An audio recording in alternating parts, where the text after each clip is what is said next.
Hello and welcome to Pragmatic Live, the podcast series where we tackle the biggest challenges facing today's product management, product marketing, and other market and data-driven professionals with some of the best minds in the industry. I'm Georgina Cannie, standing in for Rebecca today. I run the Pragmatic Alumni Community at Pragmatic Institute, and I will be your host for this episode. Today, we are talking to Rob Jensen from Ignite Advisory Group. And Ignite is a consultancy focused on helping B2B companies engage through high-impact customer and partner advisory board programs.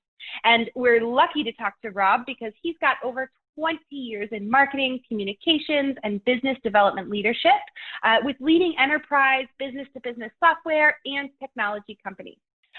He has specialized in initiating, managing, and facilitating customer as well as partner advisory board programs for companies all over the US and abroad. So we cannot wait to talk to him about how product marketers and managers can gather product input during the coronavirus pandemic via virtual customer advisory boards. Rob, it is such a pleasure to have you. Thank you, Georgina. Wow, what a great introduction, and I'm happy to be here. Thanks for having me. Yes, it's a pleasure. Let's jump right into it because I would love to hear your take on this incredibly timely topic.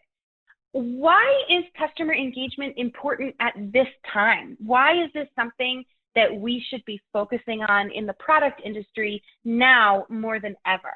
Yeah, a great question, and it's one we're getting a lot from clients and prospects, but these are crazy times, and Georgina, as we know, it got even crazier from the last time we were even preparing for this podcast. But essentially, your customers are really looking for guidance from their vendors.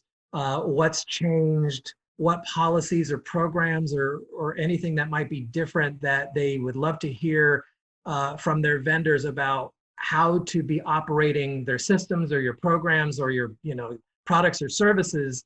And so they're looking for guidance, they're looking for input, they're looking for people to be proactive. And it's really an opportunity for B2B companies or even B2C companies to demonstrate leadership, right? To show that you're ahead of the what's going on, ahead of trends, and communicating with how they can continue their business and stay running during a lot of uncertainty that's seems to be increasing by the week. So sometimes we talk to companies that or marketing folks that might be saying, well, we're not sure, and the instinct might be to put customer engagement plans on hold or put it on the back burner, or with uncertainty just not do anything, inactivity, which we think is the opposite, is the wrong thing to be doing. If anything, you should be doing the opposite, being proactive, reaching out, engaging the customers, continuing customer advisory board programs, setting up virtual calls, and being proactive and exhibiting leadership. Yeah, and I love that you mentioned proactivity and leadership and guiding our networks through to kind of a glimmer of what those next steps look like, right? As those shockwaves have rolled over all of us, I think everyone is starting to emerge into this place of, okay, how do I move forward? How do I grow and rebuild? So I really, that resonates a lot, and I agree with that. I think that while some of us are really busier than ever right now, there are others that have new time on their hands that they didn't expect to have. But regardless, we're all kind of in this same boat of having our routines firmly confronted and disrupted. So when we're thinking about advisory boards, how can we take advantage of the pandemic shutdown and the disruption of our routines to really improve our practices around how we get product input? Yeah, it's a great question. And we during normal times, a year or in the previous years, we would sometimes get approached by companies wanting to start customer advisory boards, and they'd say, yeah, we want to start a customer advisory board, and we'd like the meeting to be next month. And with all the steps and all the preparation and it really creates kind of a condensed, kind of hurried atmosphere where focus on logistics meetings and hotels really takes precedence over the content. So now that we're in a situation where there's not a lot or if any in-person meetings, now's really the time to take the opportunity to establish a strong program by investing in creating a charter, for example, and what you want to get out of your program and what the goals are and what the objectives and how those will be measured, and then communicating that to members, right? Or investing the time to recruiting and who the right people are, not just accounts, but the people as well, right? So it's just an opportunity to really create a strong foundation for a program and then start to prepare for when, things improve, right? I mean, this pandemic is going to end. It's debatable as to, when that's going to be, but it is going to end at some point, and you can start to put together plans for, when and where, and a communications timeline, and, what location makes sense and what activities you want to surround around that, right? Social activities. So the bottom line is, with inactivity right now or a lack of in-person meetings, you can really take the advantage to create a strong program, recruit the right members, and put together a plan for when you are able to get together and have a great meeting, as opposed to, hurrying up and preparing for a meeting in a month from now, which is what a lot of companies do. Right. So do you think that there is a positive impact or a silver lining here in that, with more time and focus being dedicated to the strategy of the overall program, because people might not even have the opportunity to get bogged down in the logistics of hotel reservations? Do you think that there is a positive outcome that could be found here? Absolutely. Yeah, the positive outcome really is, we as marketers, and, we're always kind of, I've heard it described as, we're victims of the tyranny, right? The tyranny of the urgent. Now's the time to, maybe that urgency, there might be urgency around other priorities and other items, but for customer advisory boards, and in-person meetings, you're given the opportunity to really do it well, plan, communicate, get consensus with your stakeholders, put together the objectives, communicate that to the members, who what are they signing up for? What's the program going to be, right? Sometimes there can be confusion or uncertainty on that, which leads to less customers wanting to commit to a program. So now you can put together a great program, communicate that, be very clear and transparent as far as what that is, and it just creates a much more stronger, better program going forward in the future when we get to the new normal, right? Right, absolutely. So we've got this kind of golden opportunity to plan the traditional customer advisory board program and really get it right and really have it be seamless when we are back to the new normal. But I also want to talk to you about, what about folks that don't have the time to wait, or they are still facing the tyranny of the urgent, and they want to consider a virtual customer advisory board in the interim, or perhaps long term as kinds of trends and work themes change. What is a virtual customer advisory board, and what do they offer us in terms of opportunity, and why should we be thinking about them? Right, great question, and obviously a higher emphasis these days. So before the COVID pandemic, when companies would put together a customer advisory board program, they would have a communications timeline that would involve, some in-person meetings and then interim virtual conference calls or online meetings, right? And so that would be part of an overall communications program. Some in-person meetings, some virtual. Well, now with the pandemic and elimination of in-person meetings, everyone's really moved to all virtual customer advisory board meetings. So with some of my clients, for example, that would mean, hey, we had an in-person meeting planned. We're now going to conduct that on a virtual meeting. Or for other clients of mine, they actually already had the virtual component of their communications timed for this time anyway. So it was, hey, we were going to have a virtual meeting anyway, so the pandemic didn't really impact their program. So it's really virtual meetings are always part of a strong customer advisory board engagement program anyway. And so now it's just everyone's getting better at them and putting more, longer agendas or more content into the virtual customer advisory board meetings. It's just a question of, communicating and planning them well, right? Yes, absolutely. And I think that that's a really interesting topic, and I'm glad you kind of touched on it, because we're in this space where we're all in virtual meetings now, as you said, and folks have come to expect this channel. We're all getting on board with the new ways of approaching the same business that we all want to move forward with. And I think that mostly we've adapted to the basic how-tos of different kind of virtual software and etiquette. But can you take us a step beyond that and share some of your virtual meeting must-dos? Yes. Specifically for a meeting host or an organizer? Great question, Georgina. And yes, so we do have that. So the top one, the top must-dos, number one would be invest in preparation, right? Is, put together what your desired agenda is, and, get the content together and run through it with your session owners and practice, right? Go through it.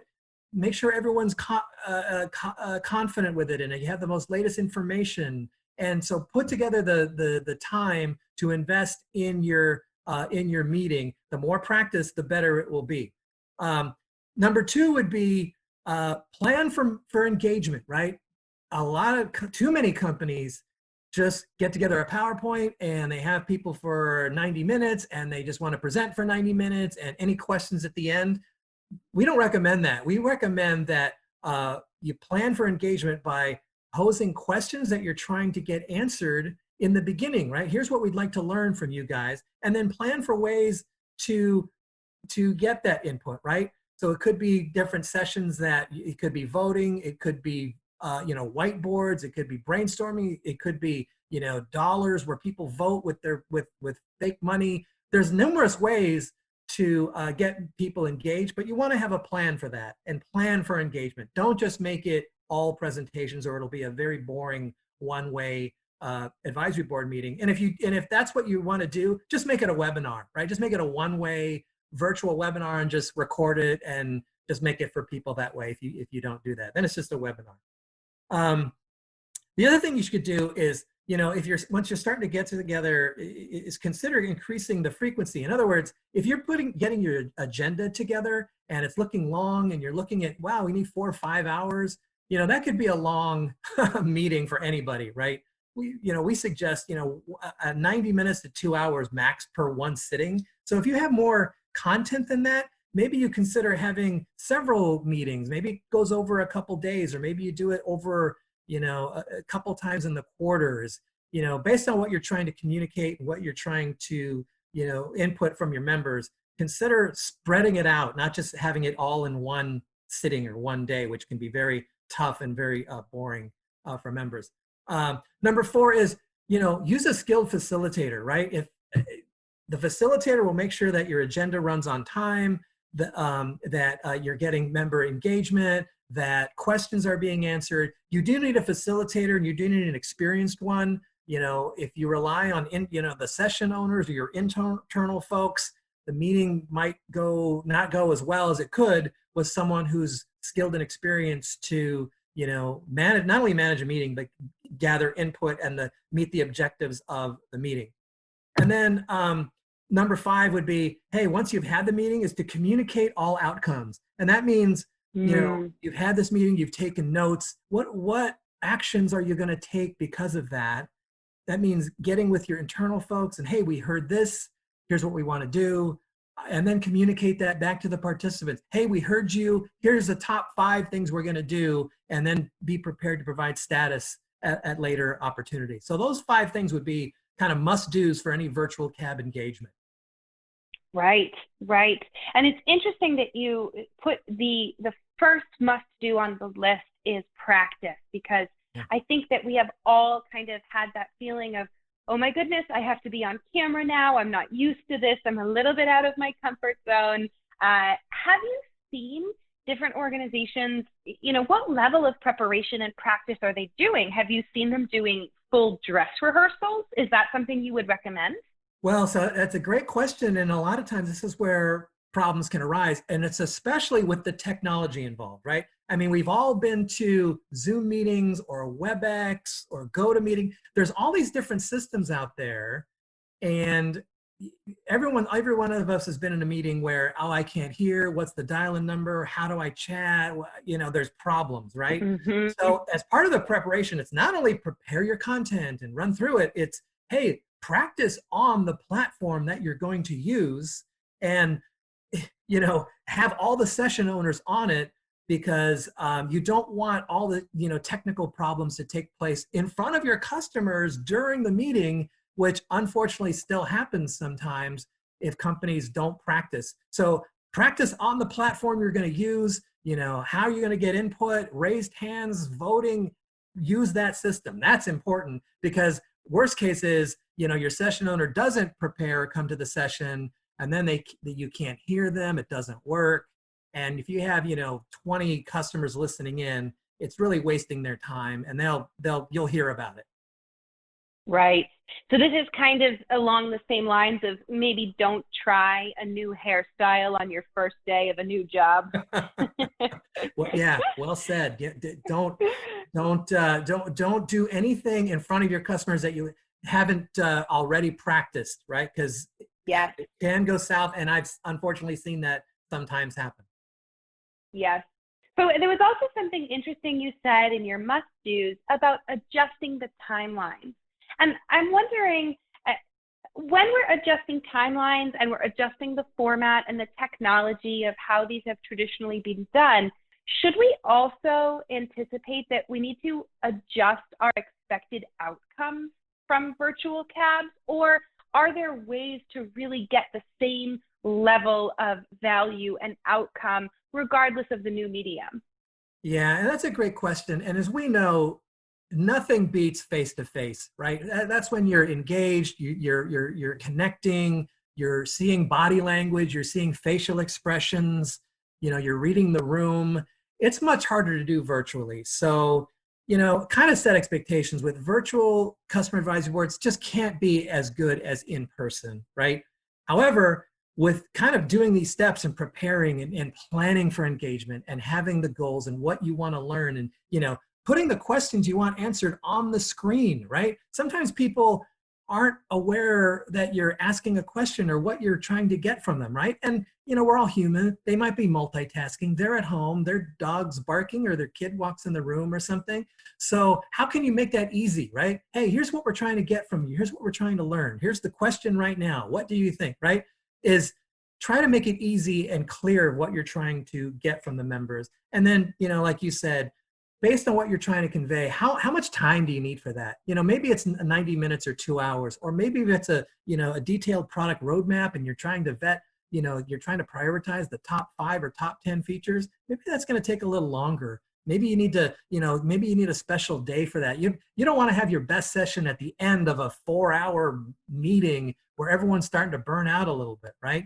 So consider spreading that out, or prioritizing the top sessions that you want to get to, right? We've heard of some customer advisory boards, going all day or over several days, and that might not fly for virtually when there's people have other things to do or they're being distracted. So maybe you need to break it up or prioritize it or take a break, or that kind of thing. Yeah. So you mentioned some really great kind of tactical tips in there. Are there any other more holistic or personal virtual meeting tips that you could share that might help make these sessions go as smoothly as possible? Yeah, there's so many great technologies that exist these days, and I'm learning myself because they're emerging, and Zoom's really come to the fore.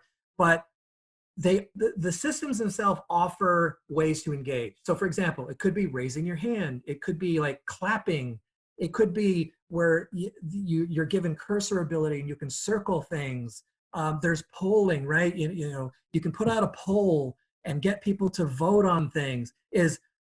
That's what we're really seeing people getting engaged on virtual calls, is leveraging the engagement features offered by the technologies and practicing them and working them into your content, right? So if you're a session owner, a presenter, put together a poll, prioritize things, get people to vote, yay or nay, use the engagement features and you'll get more engagement. And as opposed to just PowerPoint and questions at the end, which a lot of people are used to, and that's a lot of our meetings. But for an engaging customer advisory board virtual meeting, it's to use the engagement features that are there and know them well in practice. Yeah, I think that's so interesting because, of course, it's not the same as an in-person meeting, but it's almost like the new technology and features that we have access to and more are coming to us every day, given the current situation. It's almost as if there are now these new engagement opportunities that you could not have in an in-person setting. You would not be able to facilitate that kind of dynamic exchange if it wasn't online. So it's not the same. Maybe it's not as good, but there are some other new opportunities that are becoming available to us. Absolutely, yeah. And the other thing is use the video feature. And this too. Right. It's emerging. A lot of people aren't used to it or they're shy about it. But certainly, if you're the host company and you have several of your executives and then your presenter, your session owner, people need to get comfortable and confident with using the video technology, because that is a way to get, to communicate, nonverbal communication, obviously. So video is a part of it, and people should get comfortable and confident with that. And everyone can improve on that, certainly myself included. Yes, I agree. I think that we're all transitioning to become more comfortable and confident. I like that phrasing for that. As we're looking a little bit further down the runway, Rob, I'm wondering, are there also kinds of new ways of gathering and prioritizing the desired product or roadmap or features that emerge from these conversations, these virtual market visits? Does it change the way that we collect that information, or are there themes that run through? Yeah, a big part of most customer advisory boards is, the host company will have its product roadmap or its latest product features and wants to communicate that, but then gather input to, hey, here's what the roadmap looks going forward. Typically product management teams have, hey, we have a list of these features. Are these what we should do? What should be the top priority? Are there other ones, right? And so I think there's several thoughts come here. One is with your customer advisory board, this is your most trusted group of customers, and you should feel confident and comfortable with getting their input to what your product roadmap should be. In other words, don't come to them with a completely baked, hard, hey, this is our roadmap for the next 2 years. Any questions, right? You want to get their feedback and you want to get them to help prioritize things, because they might switch the order completely around, and you have to be able to be comfortable and confident with that yourself, the host company, and be flexible enough to change your priorities based on the input that you're getting from your customers, right? And then the other piece is, hey, they might have a bunch of other things you haven't thought of and other areas that might be related or slightly related. This happens all the time. We have product roadmap discussions, and what happens is customers bring up items or topics that are completely off the list, and in your virtual meeting you have to have a way to capture that and allow for that. This is a good thing, right? It could be integration. A lot of it's like in the software world, integration with, can it work with this other solution, right? Something that either the product team is aware of or not aware of, or can it do this, or kind of outside the box. Is prepare for that, allow for that, encourage that. And then you don't have to commit to anything in the meeting. It's, hey, you're here to listen, you're here to capture it, and then you can go back with your team later and discuss it, prioritize, and decide what you're able to do. And you can't bend to any the input from one customer, but maybe it's several customers who agreed to that. Wow, maybe that should be higher on our priority list, and then report back later onto how your priority list changed and what you're able to commit to moving forward or moving to the back burner, right? Yes, absolutely. And I really like the way that you have left the door open to have enough flexibility to really act on that feedback. If you go with a fully baked plan and you get a brilliant idea you'd never thought of before, but you are, so far down the runway already, you might not be able to incorporate it. So I think that's excellent advice. For the folks that are either looking to use this opportunity to launch a customer advisory board or to reassess the way that they're approaching their existing CAB program, what are some of the next steps or maybe resources that you would recommend to them? Sure.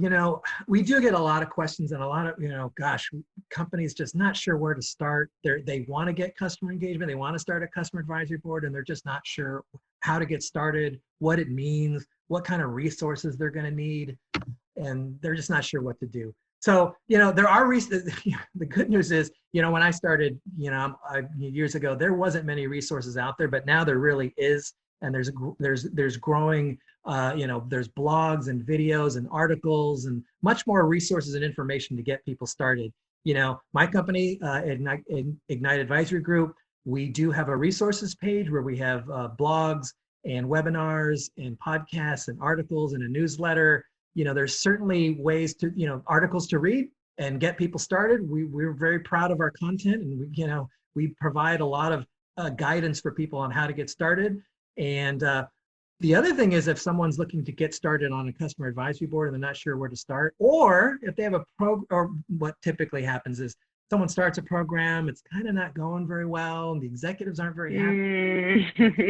There's kind of an improvement. We get called in to improve struggling customer advisory board programs. There's training. You can actually go to training in person, well, not so much these days, but also virtual there too, virtual online, to kind of step back and get some training on how to start a program, the foundations, how to create a charter, how to recruit, how to create a member-driven agenda where it's not just, hey, here's what we think we need to communicate with the members. It's how do you get them to put their stamp on what you're going to be talking about? And how do you get them communicating with each other before, during, and after the meeting, right? And preparing the content and creating a really great agenda and a great virtual meeting. There's training for that, and best practices, and other people that have gone through it and made mistakes. We've certainly all made our share of mistakes, but there's definitely some training that's being offered that, again, wasn't available when I got started. I would have been first in line. And not made mistakes in front of our best customers for some of the companies I've been with. So there's training. Check that out as well.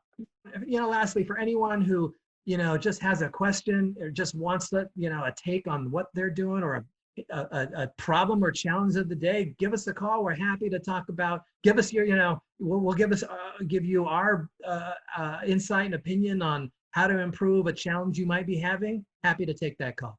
Now's a crazy time with COVID and what's going on. A lot of uncertainty. You're probably getting uncertainty even from your management, and they might have a lot of uncertainty. That's understandable.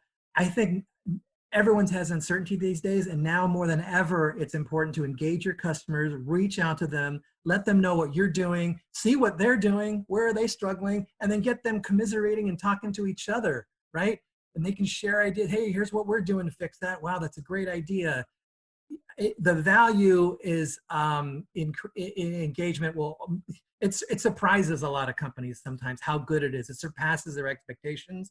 So now more than ever is a good time to engage your customers, set up a program, take the time to do it right, and prepare for this is going to end, right? Tell me it's going to end, Georgina. The debate is how long, but this is going to end, and we are going to get back together and share ideas again and get input to your company and your products that will set your company up stronger. Prepare for that now while you can.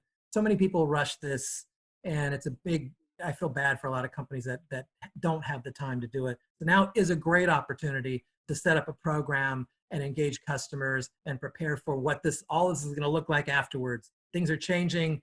Customer engagement's now more important than ever.